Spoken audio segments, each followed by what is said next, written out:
Dr. Christina Conolly, and welcome again to our MCPS video series, Waymaking. Our goal is to help families make their way through many of the emotional challenges we are faced with today. I have with me today Ms. Michelle Palmer, who is the coordinator of psychological services, and Dr. Toria Simpson, who is a school psychologist in MCPS. We will be discussing the role of the school psychologist in providing mental health services to students. Thank you for joining us today. Thank you so much for having us today, Dr. Conolly. So glad to have you both. So for our first question, can you share what is the role of a school psychologist? How do they support students in school? Sure, that's a great question. School psychologists wear many hats. We are first and foremost helpers. We help figure out how to best support students and their feelings, behavior, and learning. We provide strategies for organizing themselves and their assignments. We work with teachers and families to help plan interventions so that students can learn and be successful. We help with students' mental health by providing counseling. We also provide assessments when families and schools think a student may have a disability. And while most of the time is spent in schools with students, sometimes we work on countywide plans that help all students. An example of this is the Mental Health Awareness Week and Virtual Mental Health Fair. Thank you. And it sounds like, school psychologists do provide some great resources for our families, for our students, for our staff within our schools. You talked about, some of the things that school psychologists do in terms of looking at support like counseling. So how is a school psychologist aware of a student that is in need of support? Okay, so school psychologists learn about students who need support from a lot of different sources. So sometimes teachers and counselors might reach out to us. At other times, principals or admin ask us to talk to students or families. Sometimes our parent community coordinators or people personnel workers will contact us about a student or families. Other times, parents contact us directly through email or a phone call, and our student well-being teams, which we are part of. We hear a lot of student needs and where we can help and connect with students. No, good. And so there's a lot of ways for families to come and connect with the school psychologists in their schools. So I know a lot of our families don't recognize that schools do have assigned school psychologists, and each of our schools do have an assigned school psychologist that is there and that can support student needs. And so how can students and families get support from their school psychologists?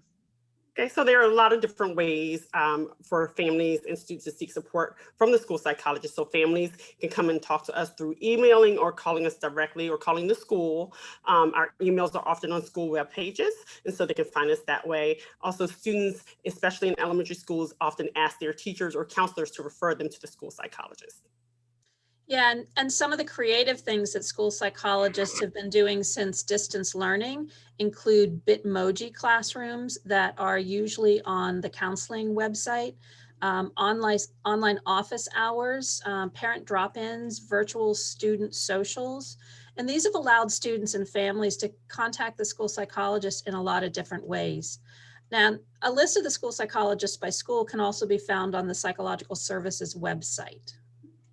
I know, that's good. And you know what? They're also on the Be Well 365 website, and you can find a list of like the psychologists, counselors, others in the school. Because we really do want our families to know, to be aware of the school psychologist and the services that you all provide, the mental health services that you all provide within the schools, which is truly a great resource for everyone. And so then my last question is, do you have any suggestions or feedback for families and students to help them stay resilient during this time? That's a good question. For me, I like taking a walk or reading a book.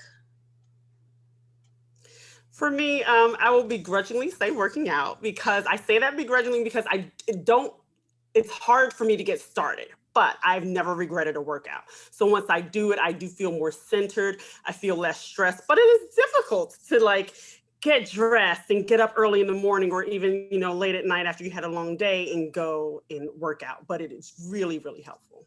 And very important. No, absolutely. You all bring us some great suggestions for just going out and just moving. I mean, movement is so important during this time.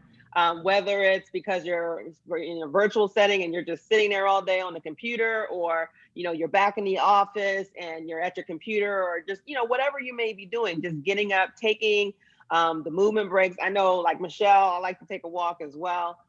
Especially like just leaving in the evenings to take my daughter out, we go out, or trying to find time to work out. And I got some stretch bands, so like Toria, I'm like you, I'm like, okay, I got to find the time to do this, but I know that it's important. I do feel so much better, once I do it. So, I really do want to thank Michelle and Toria for your time to be with us today. And we want to thank our viewers for joining us for Waymaking.